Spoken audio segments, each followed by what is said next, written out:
सत्य संसार में क्या है? तो कहा संसार का सबसे बड़ा सत्य है ईश्वर का नाम। मूल में तो वही है। और आप देखिए, जब इस ब्रह्मांड की, संसार की उत्पत्ति हुई,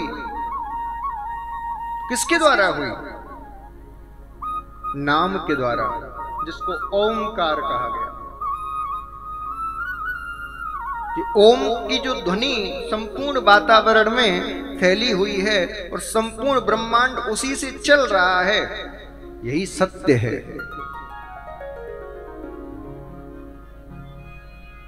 और दूसरा सत्य क्या है?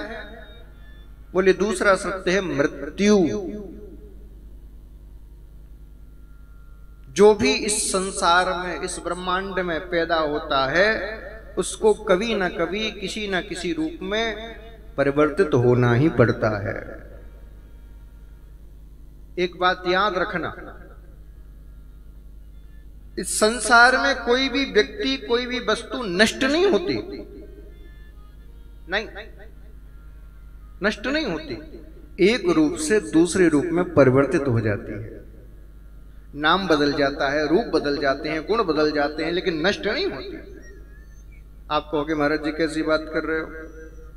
हमारे दादाजी थे, अब नहीं है, वो तो हो गए नष्ट। नष्ट नहीं हुए। आप चिंतन करिए, जब आपके दादाजी थे तब शरीर से थे, लेकिन जब आपने उनको अग्नि पर समर्पित किया तो क्या बचा?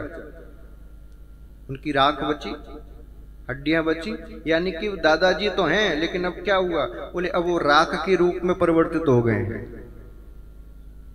उसी राख को हमने गंगा, यमुना इत्यादि नदियों में बहाया तो वही राख अब जल के रूप में परिवर्तित हो गई है, वही मिट्टी बन गई है। उसी मिट्टी में जब कोई बाढ़ आती है तो वो मैदानों में आती है, और मैदानों में कोई कंकड़, कोई छोटा मोटा अंकुर प्रफुल्लित होता है, तो वही दादाजी कभी वृक्ष बन जाते हैं, कभी लता पता बन जाते हैं।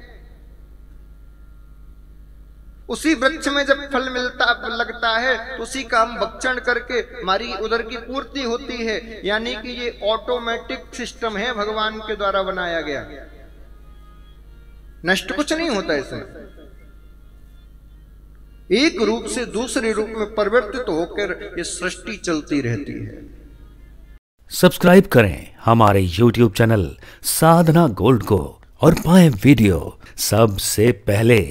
और हाँ, बेल आइकन दबाना ना भूलें।